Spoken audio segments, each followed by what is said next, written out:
Aunty என்ன பண்றீங்க? Key rice வைக்க செய்யலாம். கீ ரைஸ் அதுக்கெல்லாம் அதுக்கு தேங்காய் அதுக்கு ஃபர்ஸ்ட் வந்துப்பா பஸ்மதி அரிசி ஒரு அரை மணி நேரம் தண்ணியில் ஊற வச்சுட்டு வடிகட்டி சாலையில் வச்சிருக்கேன். ஓகே. அதுக்கு ஆட் பண்றதுக்கு பட்டாணி.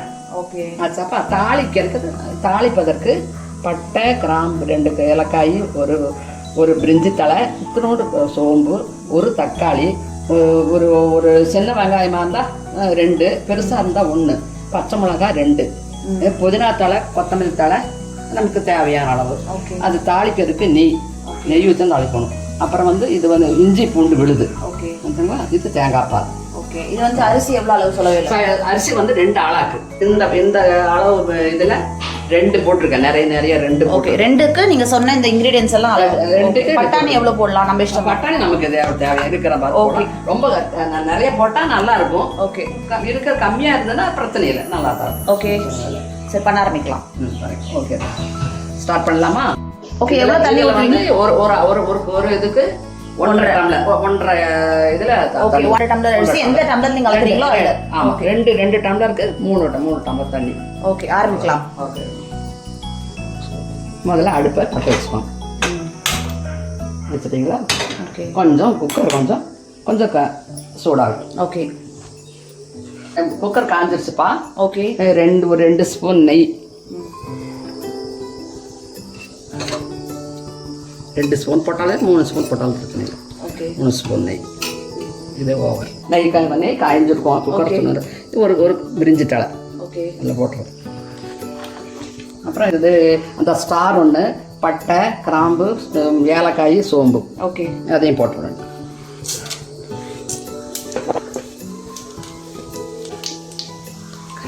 இந்த சோம்பு இந்த ஏலக்காய் பொடுன்னு வெடிக்கிறதுக்கு ஆரம்பிக்கும். ஓகே. அப்புறம் அதுக்கு மேலே வெங்காயம், பெரிய வெங்காயம், பச்சை மிளகாய்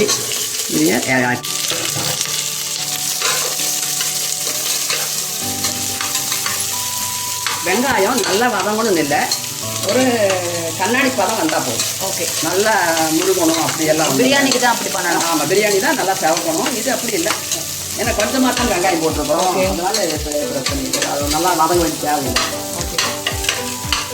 இந்த பதம் வந்தால் போதும். ஓகே. இஞ்சி பூண்டு விழுது இது நானே சொந்தமாக நான் வீட்டிலே தயார் பண்ணது. ஓகே. இது அதை விட நம்ம ரெடிமேடு அதை விட இதுதான் நல்லாயிருக்கும். ஆமாம், நம்ம ஆட் பண்ணி இங்கே ஆட் பண்ணணும். விதமான சூட்டில் அந்த இஞ்சி பூண்டு அந்த வாசம் அடங்கணும். அந்த பச்சை வாசம் அடங்கணும். தக்காளி ஒரே ஒரு தக்காளி, இந்த தக்காளி ஆட் பண்ணணும்.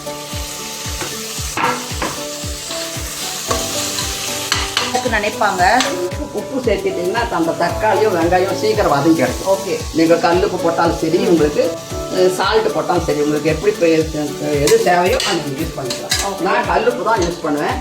ஸோ நான் ஆயில் அண்ட் கீ இதெல்லாம் ரொம்ப கம்மியாக யூஸ் பண்ணுறதுனால இந்த கீ ரைஸ்க்கும் கம்மி ஆயில் தான் விட்டுருக்கோம். அதனால தான் கொஞ்சம் ட்ரையாக இருக்குது. நீங்கள் டயட் கான்ஷியஸ்லாம் இல்லை, எவ்வளோ ஆயில் வேணால் நான் சாப்பிடுது அந்த மாதிரி இருந்தால் கொஞ்சம் எக்ஸ்ட்ரா ஆயிலே இதுக்கு யூஸ் பண்ணிக்கலாம். ஓகே. ஆயிடுச்சு. இஞ்சி பூண்டு அந்த ஸ்மெல் பச்சை ஸ்மெல் போயாச்சு. இதோட நம்ம இந்த பட்டாணி தொளித்து நல்லா கழுவி சுத்தம் பண்ணி வச்சுருக்கேன். அதே இது கூட நான் கல்லுப்பு தான் எப்போவுமே யூஸ் பண்ணேன். கொஞ்சம் வதங்கிட்டுங்கன்னா ஓகே. நீளமாக இருக்கும். கொத்தமல்லி எல்லாம் நீளமாக இருக்கும். புதினா நீளமாக இருக்காது, கொத்தமல்லி கொஞ்சம் நீளமாக இருக்கிறதுனால அது சின்ன தூண்டா அறுத்துட்டு இதோட ஆட் பண்ணிக்கணும்.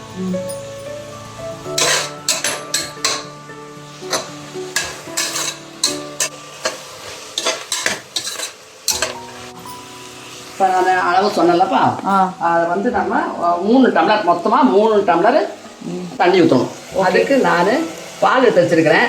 பால் முதல்ல ஊற்றுறேன். பத்தாமல் இருந்தால் மாத்திரம், பத்தலைன்னு சொன்னால் மாத்திரம் தண்ணி ஆட் பண்ணால் போதும். இல்லாட்டி வெறும் அந்த பால் கரெக்டாக 3 டம்ளர் இருந்தாலும் ஒன்றும் பண்ண வேண்டியது. கெட்டியான பால் எடுத்துவாங்க. தண்ணியில் ஒரு தேங்காய் எடுத்திருக்கேன். ஓகே. ஒரு தேங்காய். இது 1ஆம் பால் 2ஆம் பால்னா அப்படியே வேண்டியதில்லை. இது நம்ம ஒரே பால் தான். பாயசத்துக்கு தான் அப்படியே வேணும். ஓகே. இது கரெக்டாக இருக்குப்பா. எனக்கு 3 டம்ளர் கரெக்டாக இருக்குது. நான் தண்ணியே ஆட் பண்ண வேண்டியதில்லை. ஓகே. கரெக்டாக 3 டம்ளர். நல்ல ஸ்மெல் வருது இப்போவே. நல்லா கொதிக்கிறது தெரியுதுங்களா? நல்லா கொதிக்கட்டும். ஆ இந்த அரிசி வந்து பஸ்மதி அரிசியை நான் ரெடி பண்ணி வச்சுக்க அரிசியை ஆட் பண்ணுறேன்.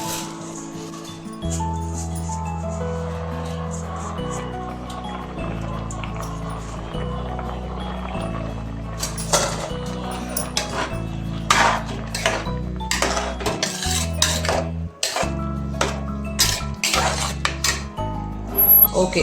நல்லா கொதிச்சாதான் உங்களுக்கு எல்லாமே அந்த இதுக்கு என்ன சைட் டிஷ் பண்ணிருக்கீங்க? பன்னீர் காமிங்க. பட்டர் பன்னீர் மசாலா பண்ணிருக்கேன். மஷ்ரூமும் போட்டிருக்கீங்க? மஷ்ரூம் போட்டிருக்கேன், பன்னீரும் போட்டிருக்கேன். ஓகே காமிங்க. மஷ்ரூமும் ஒரு பேக்கெட் போட்டிருக்கேன், பன்னீரும் ஒரு பேக்கெட் போட்டிருக்கேன். Very nice. சூப்பராக இருக்குது. இதோட ரெசிபி நம்ம நெக்ஸ்ட் டைம் பார்க்கலாம். நெக்ஸ்ட் ரெசிபி அடுத்த இதில் நான் உங்களுக்கு இந்த ரெசிபி எப்படி இருந்துச்சுன்னு நான் சொல்லி கொடுக்குறேன். ஓகே. நல்லா போட்டாச்சு. எல்லாம் கொத்தமல்லி தாளித்தல் போட்டேன். ஓகே. நல்லா கொதிக்க ஆரம்பிச்சு பார்த்தேன். நல்லா கொதிக்க ஆரம்பிச்சு. ஓகே. அவ்வளோதான். கொதிக்க ஆரம்பிச்சு வெயிட் நம்ம ஓகே. எத்தனை விசில் ஆண்டி வரணும்? ஒரு விசில் வந்தா போதும்பா. ஓகே. வந்தோடனே ஆஃப் நல்லா ஒரு விசில் வந்துருச்சுன்னா ஆஃப் பண்ணிடலாம். ஓகே. கீ ரைஸ் எப்படி வந்திருக்குன்னு வெரி நைஸ்.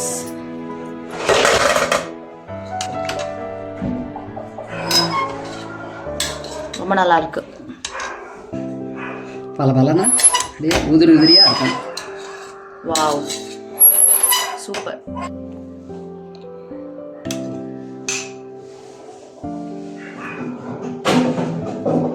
இதில் நீ கேஷ்யூஸ்லாம் ஆட் பண்ணிக்கலாம், உங்கள் இஷ்டம் தான் வேணும்னா.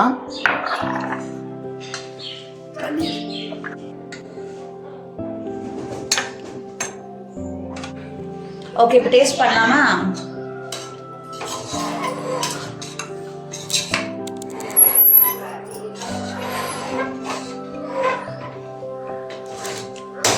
என் ஃபேவரட் இது, அடிக்கடி சாப்பிட்ருக்கேன், ரொம்ப நல்லா இருக்கு. ஓகேப்பா, thank you. And paneer butter masala try பண்ணலாம்.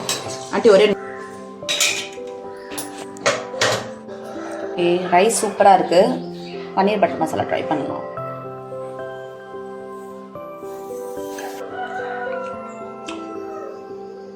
Very nice. Home style paneer mushroom butter masala and ghee rice is a hit. நன்றி. Okay, thank you.